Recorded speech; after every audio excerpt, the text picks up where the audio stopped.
वृंदावन के पागलों का कोई ठिकाना है इस दुनिया में तो वो है बरसाना, राधा रानी की अटारी। लेकिन वहां जाना इतना आसान नहीं है। लोग वृंदावन तो जाते हैं, लेकिन बरसाना हर कोई नहीं पहुंच पाता, क्योंकि बरसाना वही जा पाता है जिसकी बाह पकड़कर स्वयं श्री कृष्ण ले जाते हैं। वो राधा रानी की अटारी है। अनंत ब्रह्मांड के देवी देवता भी वहां नतमस्तक होते हैं। ऐसी है हमारी राधा रानी। बरसाना का एक अद्भुत प्रसंग आपको सुनाता हूं, बड़े ध्यान से सुनिएगा। हरे कृष्ण दोस्तों, मैं हूं अनुज शर्मा। चैतन्य महाप्रभु जी के 6 शिष्य हुए। उनमें से एक थे श्री रूप गोस्वामी जी। एक दूसरे संत हुए श्री जीव गोस्वामी जी। श्री रूप गोस्वामी जी के भतीजे थे जीव गोस्वामी जी। जीव गोस्वामी जी बरसाना रहते थे। बड़े फक्कड़ थे। कहीं से भोजन मिल गया तो खा लिया, नहीं खाया तो कई दिन बीत गए। ध्यान में रहते थे, भक्ति में रहते थे। उस दुनिया में रहते थे जो दूसरी दुनिया है, जो ईश्वर की दुनिया है, सांसारिक नहीं है। जहां रहते हैं श्री कृष्ण, जहां रहती है राधा रानी।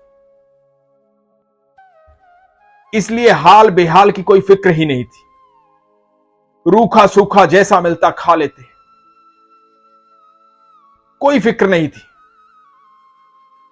एक दिन जीव गोस्वामी जी को पता लगा कि रूप गोस्वामी जी बरसाना आ रहे हैं उनकी कुटिया में।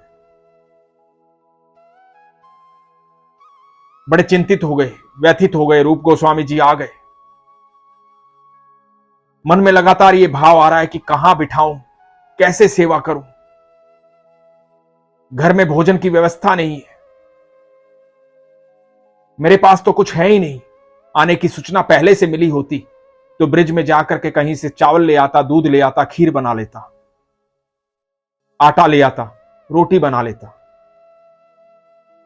किसी ब्रिजवासी के घर चला जाता, कुछ मांग लाता। लेकिन रूप गोस्वामी जी बिना सूचना के आ गए। मन जो है विचलित हो रहा था कि अपने गुरु की कैसे सेवा करूं, क्या खिलाऊं। घर की रसोई में देखा तो 3-4 दिन पुरानी सूखी रोटी रखी हुई थी। अब क्योंकि जीव गोस्वामी जी सूखी रोटियों को पानी में गला करके खा लेते थे, लेकिन गुरु को कैसे परोसे। बड़े विचलित थे। इतने में रूप गोस्वामी जी ने कह दिया कि जीव, बड़ी भूख लगी है, भोजन करवा दो। जीव गोस्वामी जी की आंखों में अश्रु आ गए। क्या भोजन करवाएं। वही सूखी रोटी, 3-4 दिन पुरानी। वो रोटी लेकर के रूप गोस्वामी जी के सामने पहुंच गए और आंखों से अश्रु बह रहे। रूप गोस्वामी जी बोले कि आंखों में अश्रु क्यों है, रो क्यों रहे हो। तो जीव गोस्वामी जी ने बताया कि आपके आने की पहले से सूचना मिली होती तो आपकी सेवा का इंतजाम करता। मन में बड़ा भाव था आपको खीर परोसता। मैं तो ऐसे ही हूं, कभी भोजन मिल जाता है तो ठीक है, नहीं मिलता तो ठीक है। तो रूप गोस्वामी जी ने कहा कि इस बात की चिंता क्यों कर रहा है। भोजन की कभी चिंता नहीं करनी चाहिए। जो है ईश्वर का प्रसाद समझ करके ग्रहण कर लेना चाहिए। इसलिए रो मत, चिंता मत कर। इतने में दरवाजे पर दस्तक हुई। जीव गोस्वामी जी ने दरवाजा खोला। सामने एक 15-16 साल की किशोरी खड़ी थी, हाथ में एक कटोरा लिए हुए। और वो किशोरी जीव गोस्वामी जी को बोली, बाबा, मेरी मां ने खीर बनाई है और मेरी मां ने कहा कि जाके बाबा को दे आओ, ये लो। और वो खीर का कटोरा जीव गोस्वामी जी को दे दिया। जीव गोस्वामी जी ने ईश्वर का बड़ा धन्यवाद किया। मन में यही भाव था कि अपने गुरु को खीर खिलाएंगे। वो खीर का कटोरा लेकर पहुंचे। रूप गोस्वामी जी के पास जाकर के कहा कि लीजिए, ग्रहण कीजिए, खीर आ गई है, ईश्वर ने भेजी है। रूप गोस्वामी जी ने जैसे ही कटोरा हाथ में लिया और खीर को ग्रहण किया, पूरा शरीर कांपने लगा। हाथ कांप रहे थे।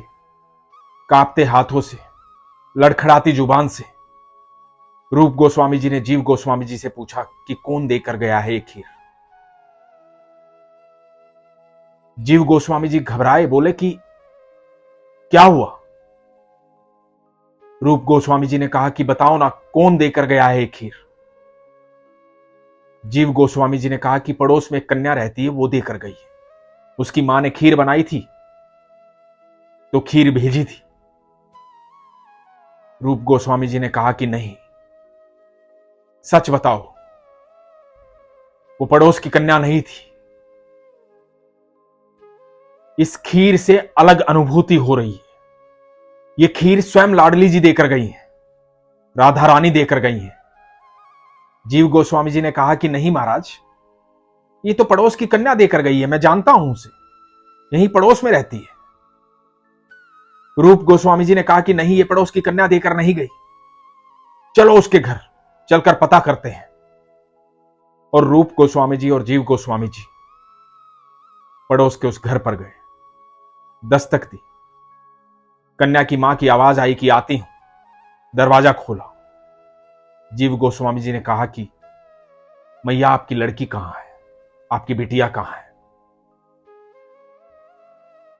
तो मां ने कहा कि क्या हुआ बाबा, क्या बात हुई। जीव गोस्वामी जी ने कहा कि आपकी बिटिया कहां है। तो मैया ने बताया कि वो तो 10-15 दिन से गोवर्धन गई है, अपने ननिहाल। रूप गोस्वामी जी ने जीव गोस्वामी जी की तरफ देखा और कहा, मैंने कहा था ना, स्वयं राधा रानी आई है। रूप गोस्वामी जी बोले कि चलो, और राधा रानी के महल की सीढ़ियां चढ़ने लगे, तेजी से चढ़ने लगे। कब सीढ़ियां पार हो गई पता भी नहीं चला, कब अटारी पर पहुंच गए पता भी नहीं चला। वहां जाकर के गोसाई जी को उठाया। गोसाई जी को कहा कि गोसाई जी, क्षमा चाहूंगा, आपको परेशान कर रहा हूं, आपसे एक बात जाननी है। आज राधा रानी को भोग में क्या दिया था, किस चीज का भोग लगाया था। गोसाई जी रूप गोस्वामी जी को जानते थे। बोले क्या हुआ महाराज। रूप गोस्वामी जी ने फिर पूछा, मुझे बताओ ना, राधा रानी को क्या भोग लगाया था। गोसाई जी ने बताया कि खीर का भोग लगाया था। रूप गोस्वामी जी का सारा शरीर कांप रहा है। गोसाई जी से बोले, मैं एक प्रार्थना करना चाहूंगा, मैं जानता हूं कि मंदिर के नियमों के विरुद्ध है, लेकिन फिर भी आपसे एक विनती करूंगा। क्या आप देख सकते हैं कि जिस पात्र में वो खीर परोसी थी, भोग लगाया था, वो पात्र राधा रानी के पास है। गोसाई जी ने कहा कि ठीक है, मैं देखता हूं। मंदिर के द्वार खोले। राधा रानी के पास वो पात्र नहीं था। रूप गोस्वामी जी को बताया कि राधा रानी के पास वो पात्र नहीं है। रूप गोस्वामी जी ने अपने पटके से लिपटे हुए उस पात्र को निकाला और कहा, क्या यही पात्र है, इसी में राधा रानी को भोग लगाया था। गोसाई जी ने कहा कि हां, यही पात्र है, यही वो चांदी का कटोरा है जिसमें राधा रानी को भोग लगाया था। पर यह आपके पास कैसे आया। रूप गोस्वामी जी झूम झूम करके नाचने लगे। बोले कि मेरी राधा रानी मुझे खीर देने आई थी, सारी सीढ़ियां उतर के जीव की कुटिया तक आई थी। जीव मुझे खीर खिलाना चाहता था। जीव का भाव इतना सच्चा था कि मेरी राधा रानी मुझे खीर देने आई, अपने भोग का पात्र लेकर के मेरे पास आई, मुझे खीर देकर गई। गोसाई जी स्तब्ध थे।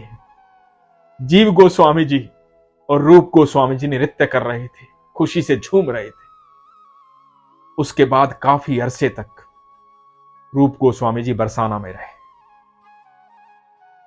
दोस्तों, ये विश्वास की बात है, प्रेम की बात है, भाव की बात है। मन की बात सिर्फ ईश्वर ही जानते हैं।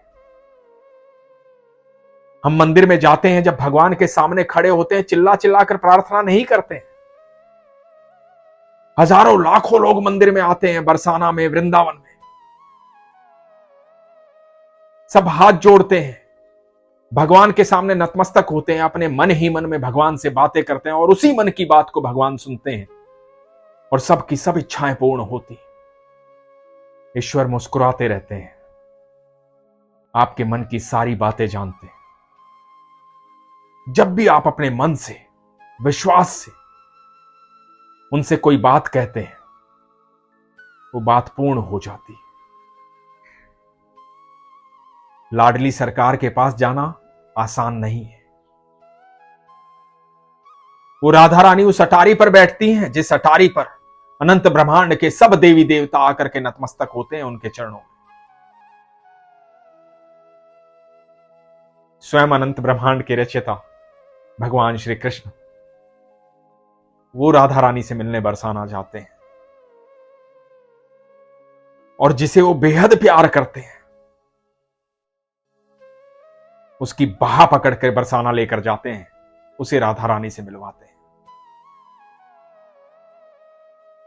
अनंत ब्रह्मांड की महारानी है मेरी राधा रानी। आपका विश्वास सच्चा होना चाहिए। एक बार पुकार के देखिए मन से, विश्वास से। आपकी सारी बातें सुनती हैं राधा रानी, लेकिन इसके लिए विश्वास होना चाहिए। इसीलिए हमेशा कहता हूं, अपने विश्वास को मजबूत रखिए, अपना ख्याल रखिए। हरे कृष्ण।